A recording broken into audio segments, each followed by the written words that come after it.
Hey, what's up? Welcome to Jackknife TV. We're going to be going over a few things in this video.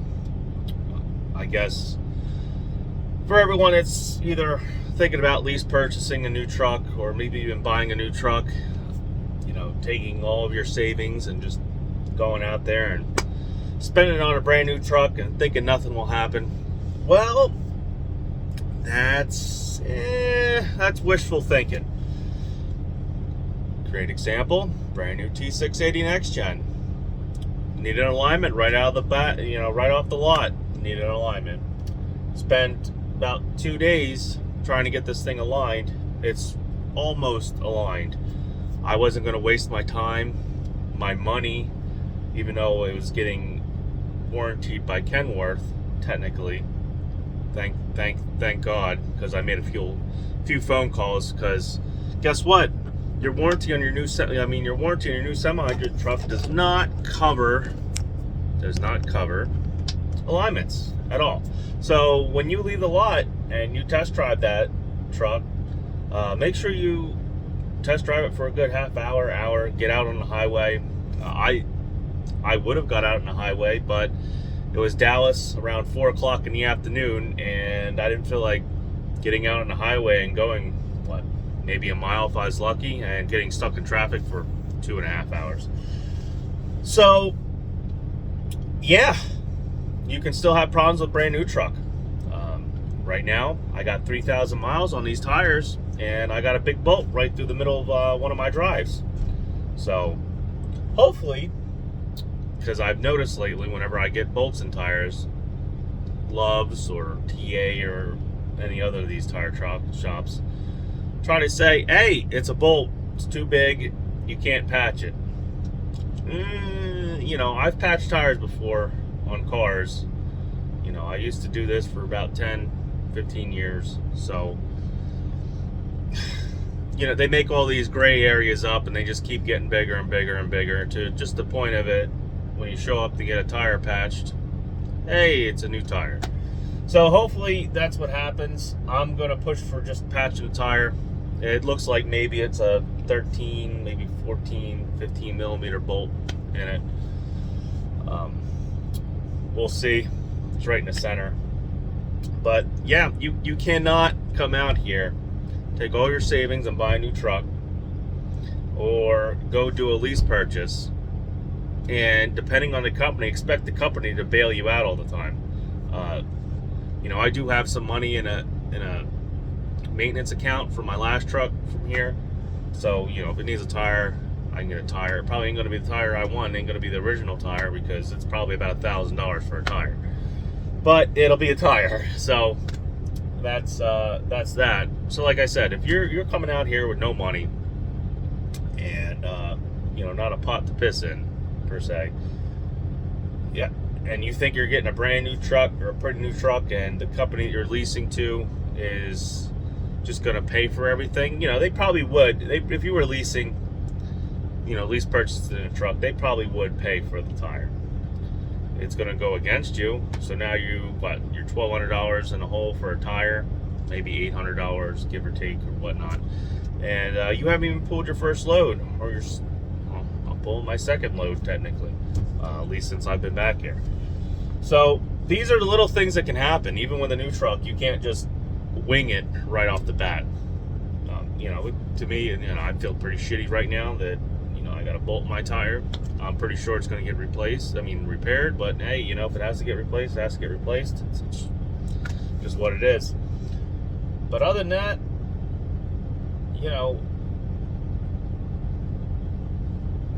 don't just automatically assume everything's going to be peachy your first week or so. Count on maybe a disaster happening. Hey, look, something happened in the engine with my other truck, 4900. It could have done that 2 weeks after I bought it, 3 weeks after I bought it. I would have took the money that I had in the savings and bought an engine for it. But you know what? And then I would have had a rear power divider and the rear. Let's see, the other axle, the case cracked. I still would have had all these extra repairs I still would have had to make and pay for.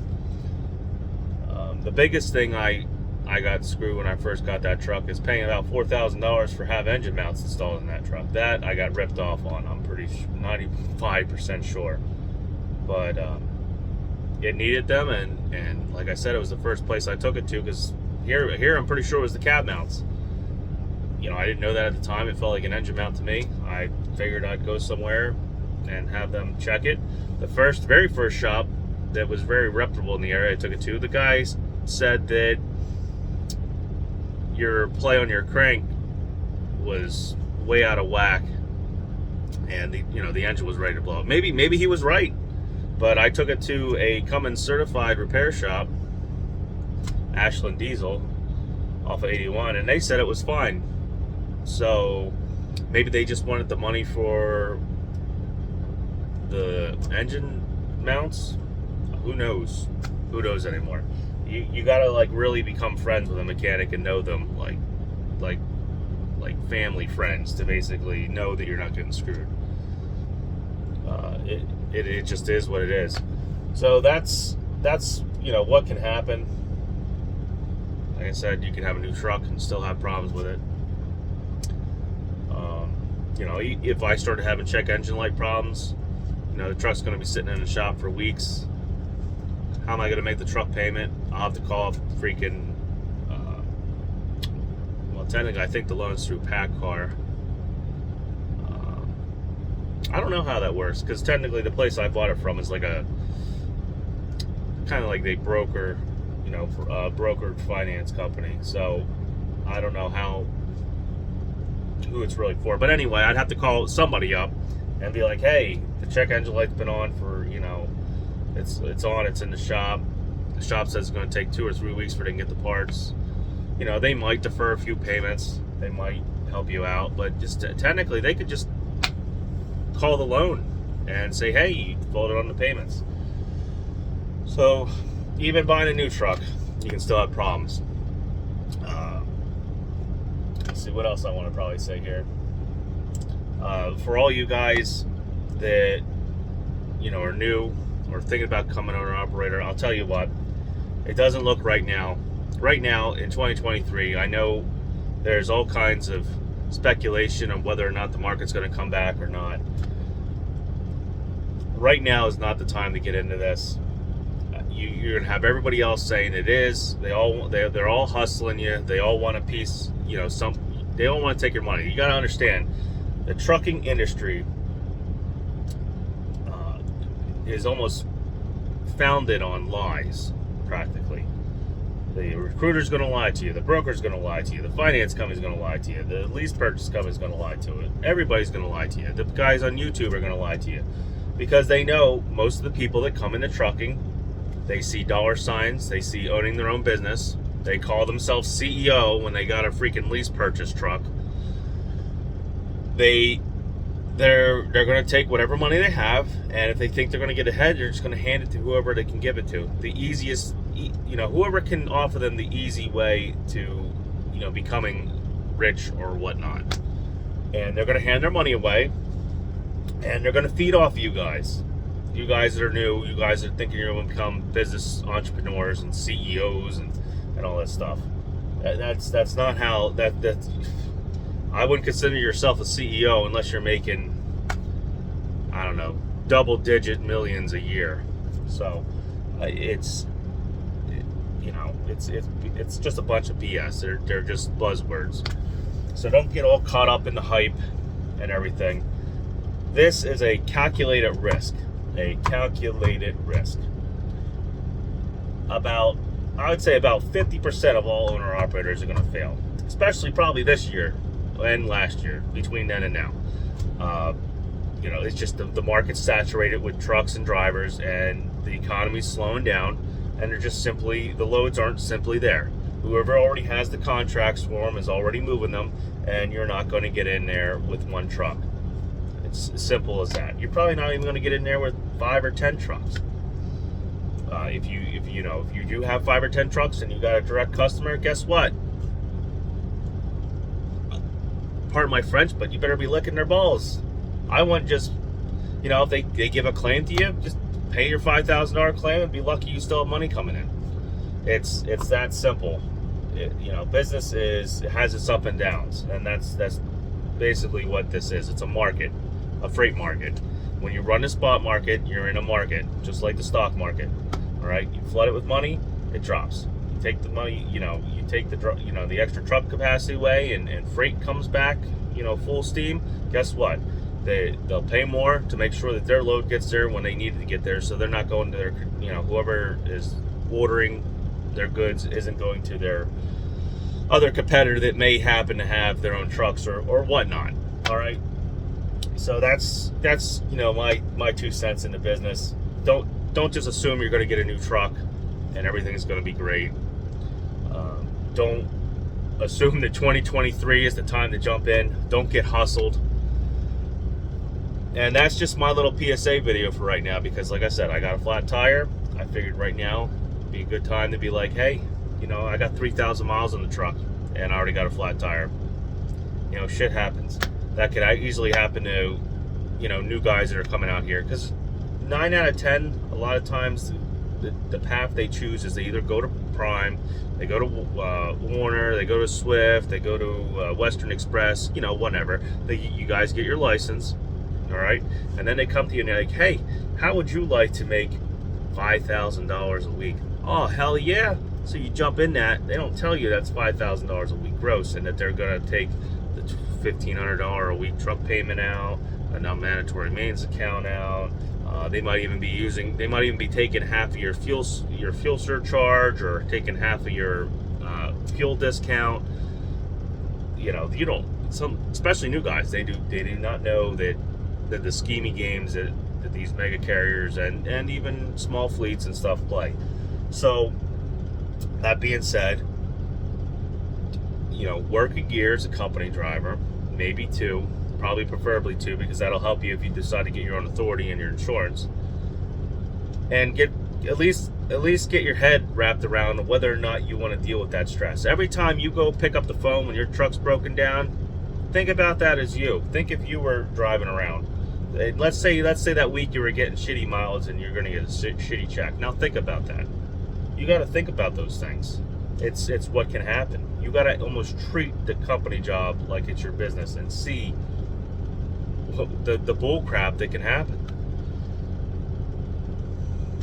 I see these guys out here, like I just got asked, I'm not going to name the company or whatnot, but I just got asked if I had a couple dollars. The guy got out of a company truck. This is a pretty large company, all right? The guy's asking for money to go buy food. I would imagine that's what he's doing.